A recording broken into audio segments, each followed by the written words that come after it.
Et si ton plus gros échec était en réalité le début de ta réussite? Regarde l'histoire de Michael Jordan.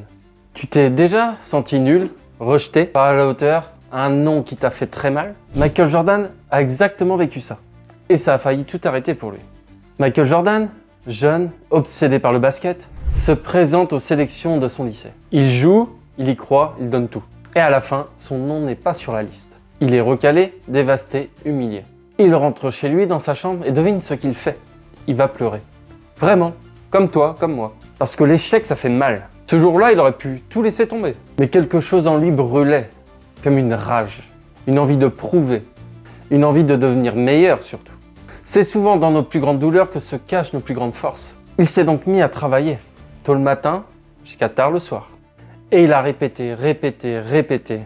Pas pour briller, pour comprendre son échec. Et il a échoué encore et encore.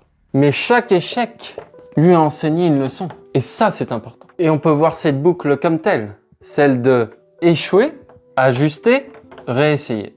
Jordan n'a pas évité l'échec. Il l'a utilisé. Il l'a pris comme une arme, comme un entraînement, comme pour se calibrer. Un an après cet énorme échec pour lui, il revient. Plus fort, plus stable, plus confiant. Et là, oui, il est sélectionné. Et ce n'était que le début. Car comme tu le sais, il deviendra la plus grande légende du basketball de tous les temps.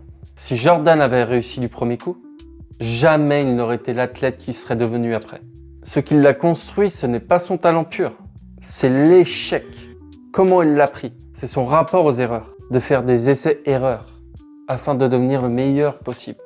Et ça, c'est quelque chose que je trouve d'essentiel, d'important dans notre culture, d'ancrer, car c'est tout l'inverse qui se passe. Généralement, quand on voit quelqu'un faire une erreur, inconsciemment, on va se dire « Oh, lui, il est plus mauvais que nous, lui ». Et ça va nous réconforter. Sauf que, à nous réconforter, qu'est-ce que ça va faire?